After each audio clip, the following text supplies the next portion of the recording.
So now we're going to combine what we learned on Friday with what we learned today and think about ways that that can be applied.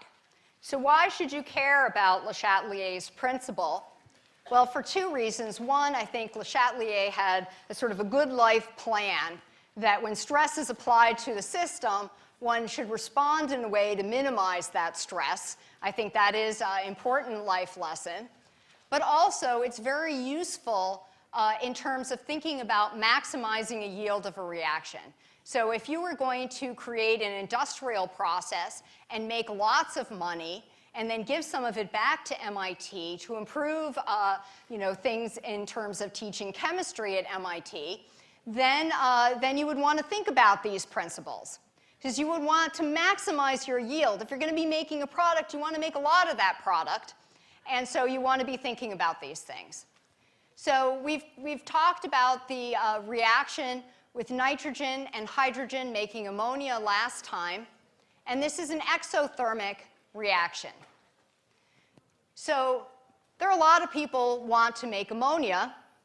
It's for fertilizer. And as some of you have heard in terms of terrorism, it can be used as an explosive. So there are a lot of people who want to make a lot of this.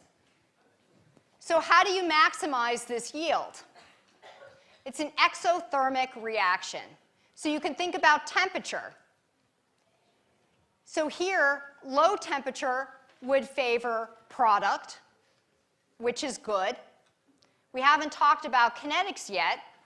But low temperature also slows the rate, which is bad.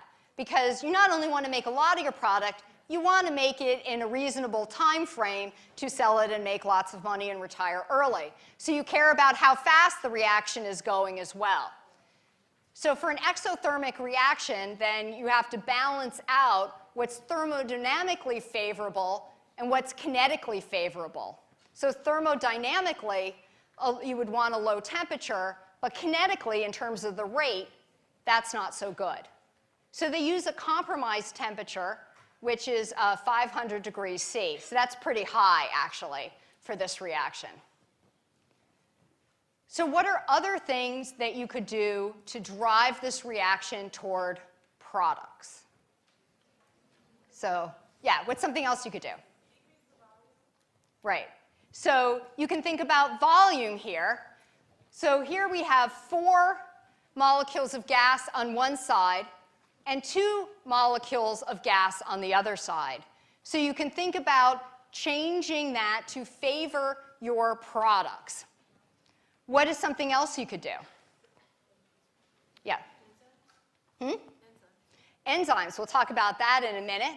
If you can't use enzymes, what's something else that you could do? Yeah? We can remove ammonia from the... Yep. So you could remove ammonia from the system, which would also shift the direction. So let's just put those two things down. Remove products. So if you remove ammonia from the system, and they actually do this in the industrial process, so at certain time points, they will remove the product, and they'll say, hey, let's shift the reaction to make more. You just changed Q versus K. You removed a product, so now we want to shift to minimize that stress and make more product.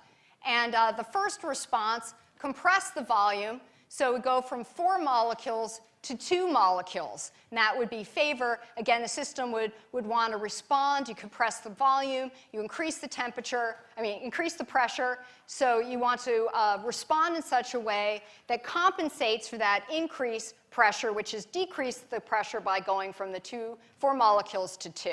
So both of those are great, and both of those are, in fact, used. Sometimes when you study chemistry, you'll realize that some of the people made a lot of money on this, and that some of the principles are actually very simple. You are learning principles in this class that, applied correctly, could make you a lot of money. Some of the scientific discoveries are actually not all that complicated.